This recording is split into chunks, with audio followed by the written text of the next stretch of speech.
No bombs, no bullets. This is an invisible war. And they've developed ways to manipulate all of us. And this is all infiltration, subversion to control the narrative. To shape your opponent's perceptions of you. Our God-given rights are being silently eroded, yet we are completely unaware.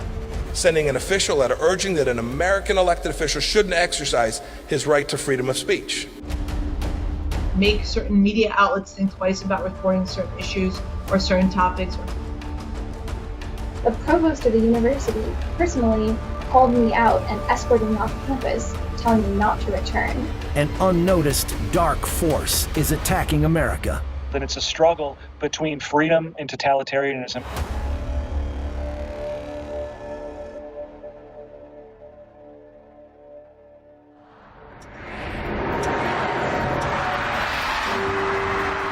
The New Year's crystal ball descends at Times Square on January 1st, 2020.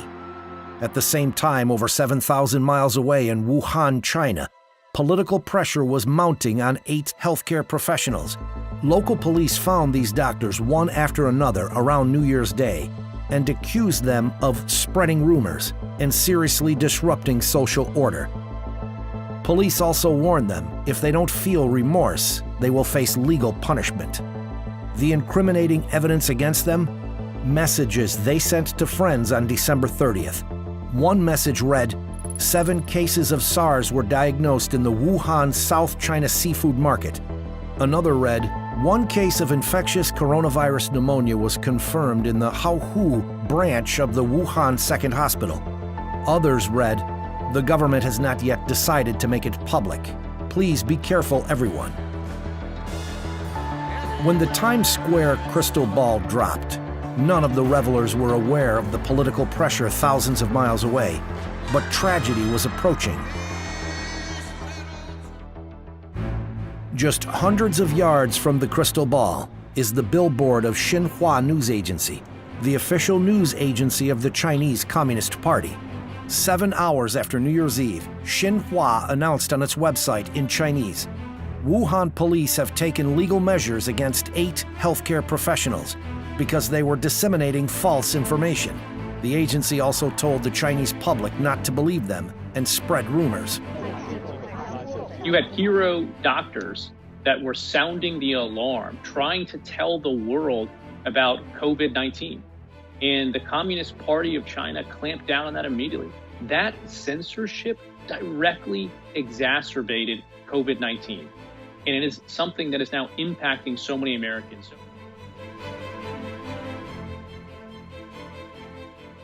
Xinhua is China's official news agency, directly controlled by the State Council of the CCP.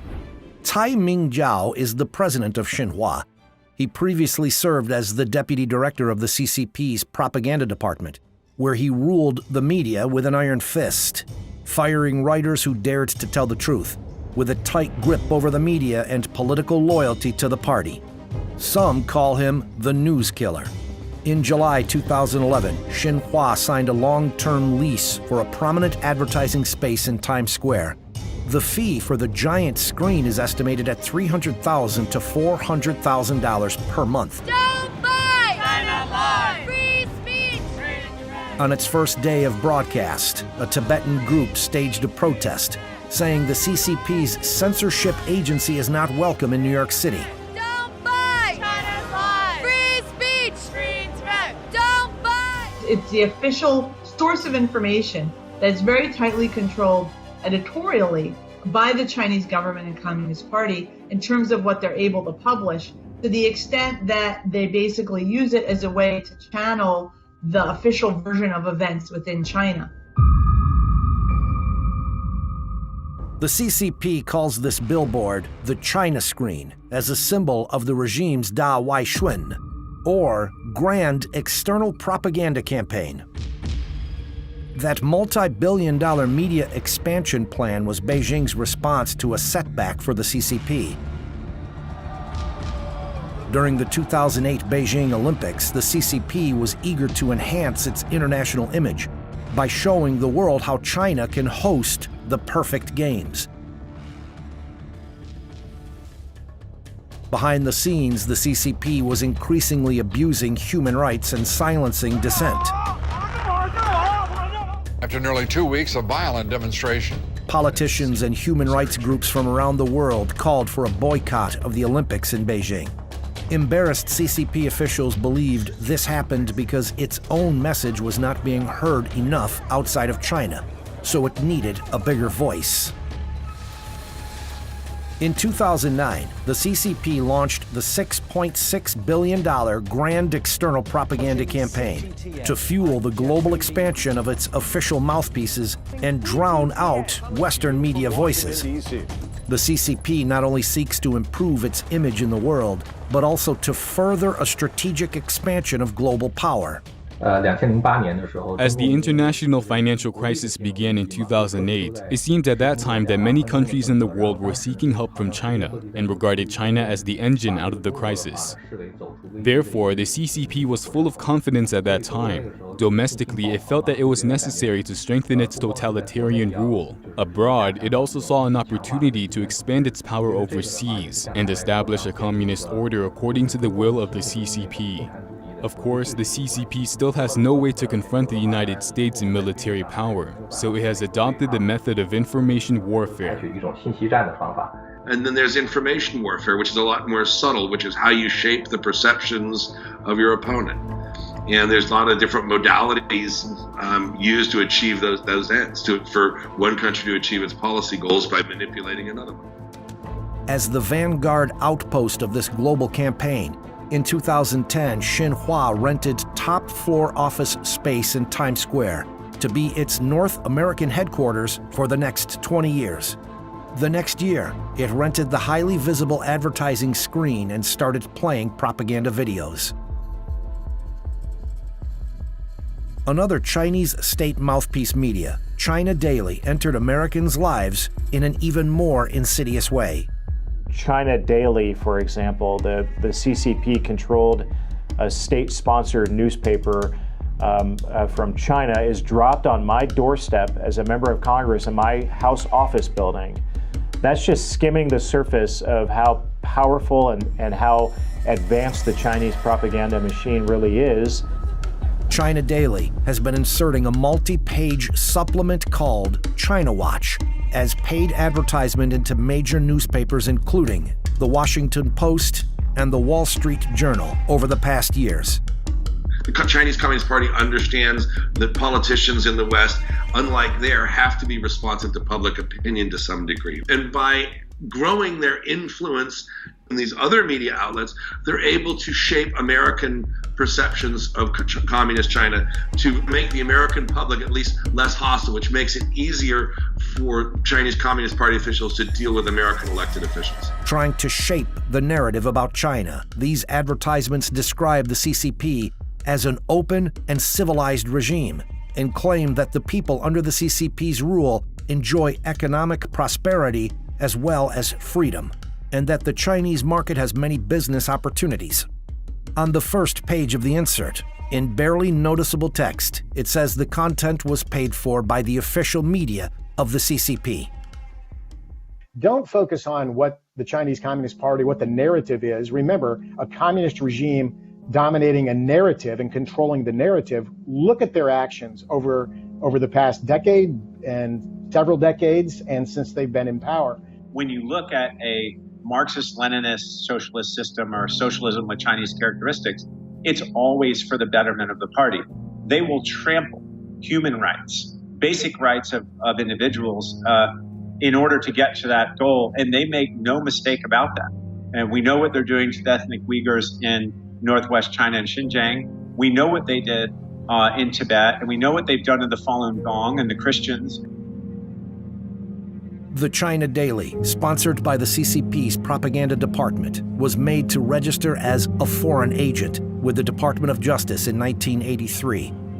New documents filed with the U.S. Department of Justice on June 1st show that over a 3-year period, starting November 2016, China Daily paid over $4.6 million to the Washington Post and nearly 6 million to the Wall Street Journal. It is quite difficult for many newspapers to survive in the digital age. The Chinese Communist Party can publish a lot of information on these newspapers with such a large sum of money. People in many countries have not directly suffered from the rule of the Communist Party. They don't know how evil the CCP is. Therefore, Westerners are more likely to accept the stories told by the CCP before they are actually heard. So, Nazi Germany with Joseph Goebbels. Information warfare has been with us for a long time. Now the media environment has changed. How people absorb and consume information, how it's disseminated is very different from earliest 20th century methods. But the goal is the same, and that is to shape your opponent's perceptions of you, to undermine their will to confront you. Free press in the United States has helped the world understand the true nature of the CCP in the past. In 1989, when the CCP army blood-washed the Tiananmen Square democracy movement, Western reporters risked their lives and captured images of the Chinese people's fight against tyranny. In 1997, American media exposed the state-sponsored sale of human organs from executed prisoners for medical transplantation. With the free flow of information, the CCP's propaganda machine wouldn't be able to compete even if it ran at full capacity. For that reason, the CCP prepared another tool for its grand external propaganda campaign: foreign censorship. The Chinese government and Chinese officials inside China trying to obstruct foreign correspondents from covering certain stories, intimidating sources. And so it does make it harder for them to report information on various aspects of what's happening in China that the Chinese government doesn't like. In 2012, after publishing investigative stories exposing CCP officials' massive wealth, both the New York Times and Bloomberg had their websites blocked in China, and reporters' visas were denied. 1 year later, Bloomberg reportedly killed another investigative report about the financial ties of a top CCP official. In 2018, the CCP arrested the relatives of at least 5 reporters after these Radio Free Asia journalists covered the human rights violations in Xinjiang. In 2019, the CCP threatened data company Refinitiv, a partner of Reuters news agency, with having its service in China suspended if Refinitiv didn't remove stories related to the Tiananmen Square massacre. Refinitiv eventually complied. In addition, the CCP has expelled at least 19 foreign journalists in the past 12 months, and about 82% of foreign journalists say they've experienced interference, harassment, or violence while reporting in China in the past year. The CCP has even extended this interference overseas. Chinese diplomats are regularly trying to interfere with the media space in the United States, especially Chinese language media, but not only. So it involves intimidating reporters, calling up executives to complain about particular stories, intimidating advertisers who try to run ads from the local Chinese community.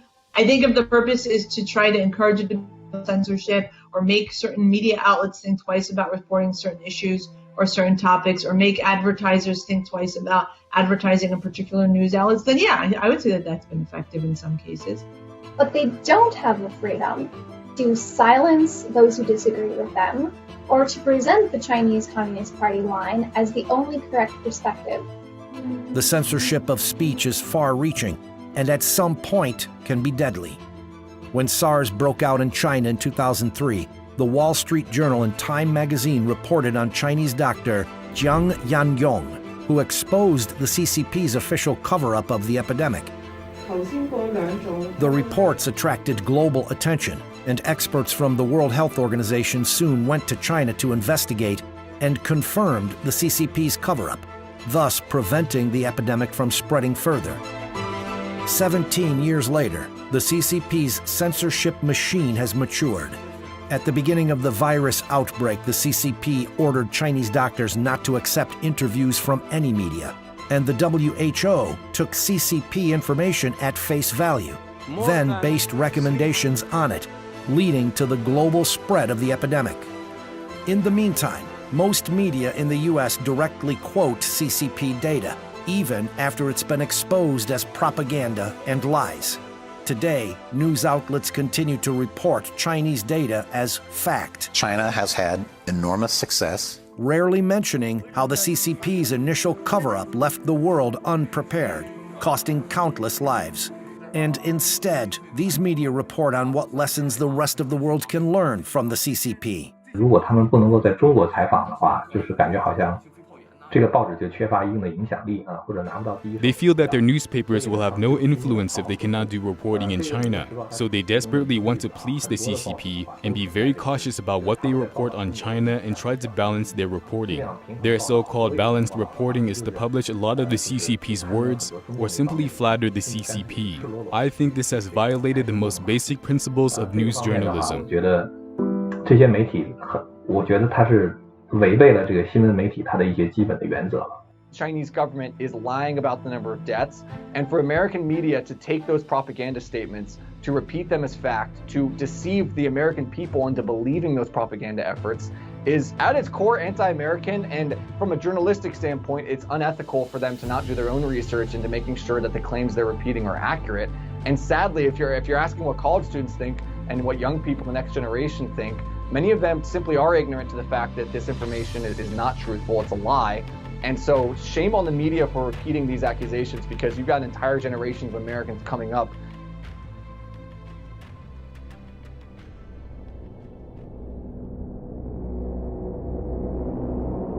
Even as the pandemic continues to spread globally, the CCP has been trying to persuade the world not to blame China, but to praise China. Using its grand external propaganda machine and fake social media accounts, the CCP is pushing a narrative that the world should thank China, and it's trying to get politicians to say it. The Communist Party of China reached out to me on 2 occasions to pass a resolution praising them for their handling of the coronavirus. And what was probably most unusual about the request was that they provided me with the resolution. I've never had something like this happen. Roth received the 2 emails directly from the Chinese Consulate General in Chicago, one in late February, the other in early March. At that time, the epidemic was spreading across the United States. The American economy was hit hard as well. They actually just had the samples destroyed of this initial samples taken from the sick in Wuhan, where they had the genome sequenced, and they destroyed all of that. They destroyed the evidence. They covered up. They hid. They prevented researchers from getting into the country, and they basically said, well, they see no evidence of human-to-human spread of the virus. At the same time, hundreds of thousands of people were leaving Wuhan and going to all points of the compass. So all these emotions are running through me. And to be honest with you, I got downright mad. And that's where I told my staff, I dictated to them a response. I said, you send this out word for word. Dear Consul General, nuts. Besides anger, Roth had worries too. He realized how the CCP had extended its influence to elected officials in the United States, and that it may even be a common practice. I've never spoken to their consulate before, so that's why it makes this request very unusual and very scary that they felt that this was normal behavior for a foreign government to come to a sovereign state like Wisconsin and ask them to pass this resolution. Here's probably the part that should scare most of us. They actually felt it was okay for them to do this. So it makes you wonder, am I the first one that they've reached out to ask for a resolution to be passed? I find it hard to believe that I would be. The New York State Senate passed a controversial resolution on June 18, 2019, designating October 1st as the China Day. October 1st is the anniversary of the Communist Party's takeover of China in 1949. Huang Ping, the Chinese Consul General in New York, was invited to witness the adoption of the resolution. Many Chinese groups in New York State protested the resolution. Among them were groups oppressed by the CCP. They worried that the resolution would boost the CCP's image in New York State. A month before New York State passed the resolution, U.S.-China trade talks had collapsed because the CCP was unwilling to make real legal commitments to protecting intellectual property rights. Some federal officials called for escalating sanctions against the CCP. At that moment, the friendly gesture toward the CCP from New York State was immediately praised by the Chinese foreign minister. Since President Trump came to power, especially during the U.S.-China trade war, the two parties have reached a consensus on the CCP. So the CCP shifted its focus to state governments, because state governments don't have dedicated personnel for foreign diplomacy, and people at the state level are far less vigilant towards the CCP. Also, their understanding of the CCP's nature is not as good as people in the federal government. The CCP really wants to have some resolutions passed at the less guarded state level to create an environment conducive to itself while exerting pressure on the federal government. New York State, which was hit hard by the pandemic, has more economic and cultural exchanges with the CCP than any other state. According to the China General Chamber of Commerce, $50.9 billion of investment from China was injected into New York from 2011 to 2017, much more than any other state. The New York State government stated in 2017 that developing relations with China is one of its top priorities. The CCP has mapped out every politician in the country, down to the governors and senior elected state legislators, so it's not just national level politicians. And they've mapped out who's soft on the CCP or even likes them, who's moderate or ambivalent, and who's hostile to them. And they've developed ways to manipulate all of us. Whereas if you just want to make money and bring jobs into your state, fine, then let's cut a deal and don't ever say the name Taiwan or don't ever be critical of Xi Jinping, and we'll make sure that our party people invest in businesses in your state. Is the communist regime censoring remarks of U.S. officials? One way the regime can do this is through its sister city relationships. According to the CCP, sister cities bring more cultural and economic exchanges and cooperation. However, this cooperation sometimes comes with strings attached. When the Czech capital of Prague signed a sister city agreement with Beijing in 2016, Prague agreed to adhere to the One China policy, that is, recognizing Taiwan as part of China.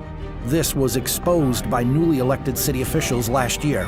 The new mayor rejected including a political declaration in the agreement between the cities and wanted to remove the One China language. He said his country should not turn away from the victims of injustice. The CCP immediately threatened Prague with breaking off diplomatic relations, stopping flights, and cutting financial aid. New York City, like Prague, has signed a sister city agreement with Beijing as well. China's Consul General in New York sent a letter last month to the Speaker of one of your state legislatures. Here's what the letter said in part. It said, quote, "As we all know, Taiwan is part of China. Avoid engaging in any official contact with Taiwan, including sending congratulatory messages to the electeds. A representative of the Chinese Communist Party in the New York City sending an official letter urging that an American elected official shouldn't exercise his right to freedom of speech." And this isn't a one-off event. It's happening all across the country. The abuse of so-called friendship goes even further. The Association for the Defense of Human Rights and Religious Freedom publicized an internal document from the CCP's Henan Provincial Party Committee, dated March 2017. The file contains the following text: make full use of the foreign sister cities' relationship to squeeze Falun Gong's space in their activities abroad. Falun Gong is a popular traditional Chinese spiritual practice. It's been heavily persecuted by the CCP since 1999, but is practiced freely around the world. The document from Henan Province reveals something more. Since provincial party committees don't have the authority to formulate foreign policy, it means the order came from the Central Committee of the CCP. That means the CCP is trying to export its persecution of faith through its sister city relationships. The CCP has implicitly exported its values and influence to the United States. This is a kind of sharp power that forces or influences America to give up its values unknowingly. This has caused the most harm to the establishing foundation of the United States. American people have never experienced such harm in the United States history, not even during the Cold War. And this is all infiltration, subversion to control the narrative and to control actions throughout the United States and to weaken the United States. As of March 2019, the U.S. and China have 227 sister city relationships and 50 pairs of sister relationships between American states and Chinese provinces. The Chinese government has been methodical in the way it's analyzed our system, our very open system, one that we're deeply proud of. It's assessed our vulnerabilities, and it's decided to exploit our freedoms to gain advantage over us at the federal level, the state level, and the local level.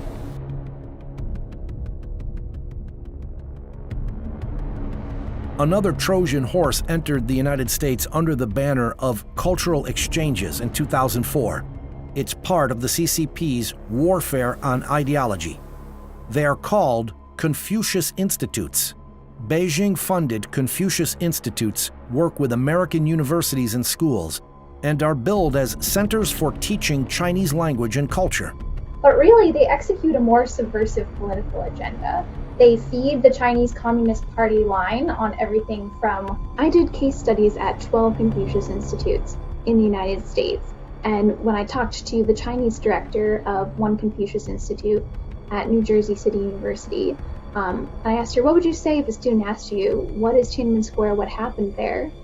Her answer was that she would show a picture and point out the beautiful architecture.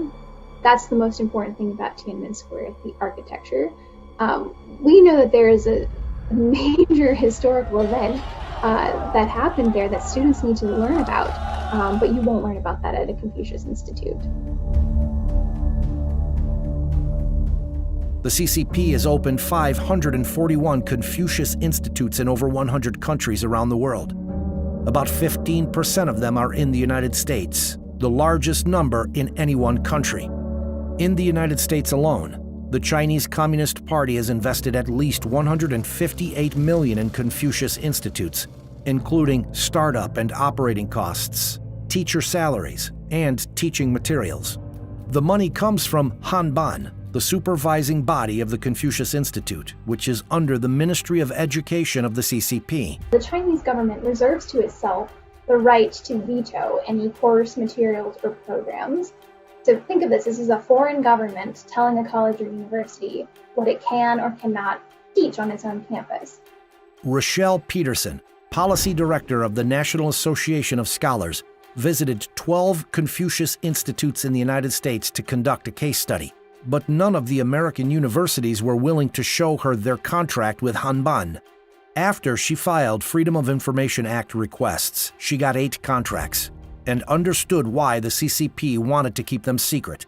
The contract terms include Chinese employees of Confucius Institutes, even in the United States, must obey the laws of the Chinese Communist Party. Hanban has the right to evaluate the performance of Confucius Institute teachers in the United States. American universities and employees must not tarnish the reputation of the Confucius Institute. Otherwise, all cooperation and funding will be terminated. The purpose is to signal to colleges and universities what kind of behavior is desired by the Chinese government and what kind of behavior is necessary to maintain the financial benefits of having a close relationship with China. With the Confucius Institute as the outpost, the CCP has provided various grants to American universities that host Confucius Institutes, sent thousands of Chinese students who pay full tuition, and invited American university administrators to travel to China for free. When I spoke to American college professors who were at universities with Confucius Institutes, they felt that pressure coming down on them from their deans and from their provosts. They feel that pressure to watch what they say, both because the Chinese government is listening, but also because their university is listening. and their university wants to maintain that flow of money coming from China. In addition, Hanban's hiring practices have been found to include provisions that discriminate against certain faiths. This is completely contrary to American law and values. The Chinese Communist Party has wiped out the traditional Chinese culture in mainland China. Instead, it has replaced the traditional culture with the Communist Party's culture. So the cultural exchange is actually exporting the Communist Party's culture to the world. The CCP culture is contrary not only to American values, but also to the universal values of the world. If this cultural exchange is accepted unwittingly, it is actually helping the CCP undermine American values. At present, of the more than 80 Confucius Institutes in the United States, a total of 12, or nearly 15%, are in New York State, far exceeding any other state. When I went to Alfred University, having actually secured permission in advance to go to the university and visit the Confucius Institute, I found that when I actually arrived on campus and tried to sit in on a class, the provost of the university personally called me out and escorted me off campus. I felt deeply alarmed, that basically the Confucius Institute had set up a little piece of the Chinese government right on campus.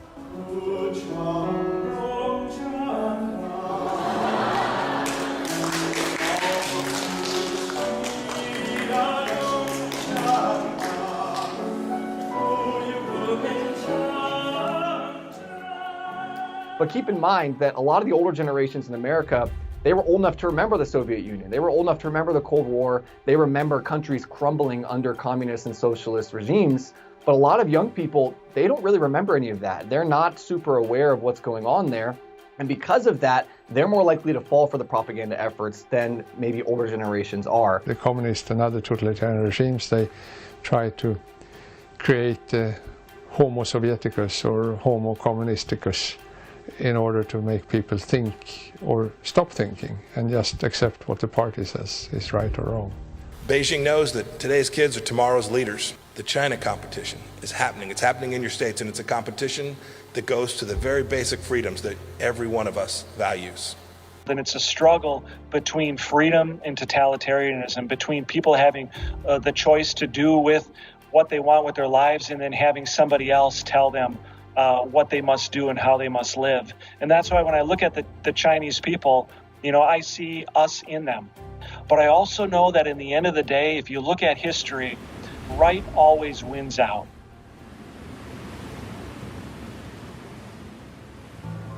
The Declaration of Independence says, "We hold these truths to be self-evident, that all men are created equal, and they are endowed by their Creator with certain unalienable rights, that among these are life, liberty, and the pursuit of happiness."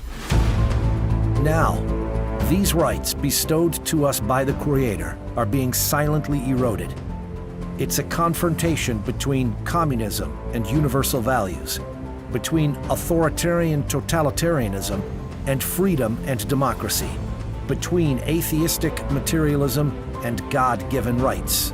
The war of ideology is being waged on our everyday lives. Censorship and propaganda have silently broken through the line of defense of truth, and the invisible enemy, the CCP virus, has marched in without resistance. Now, we find ourselves at a crossroads, and we must decide: continue sleeping in darkness, or wake up and follow our consciences and defend our God-given rights.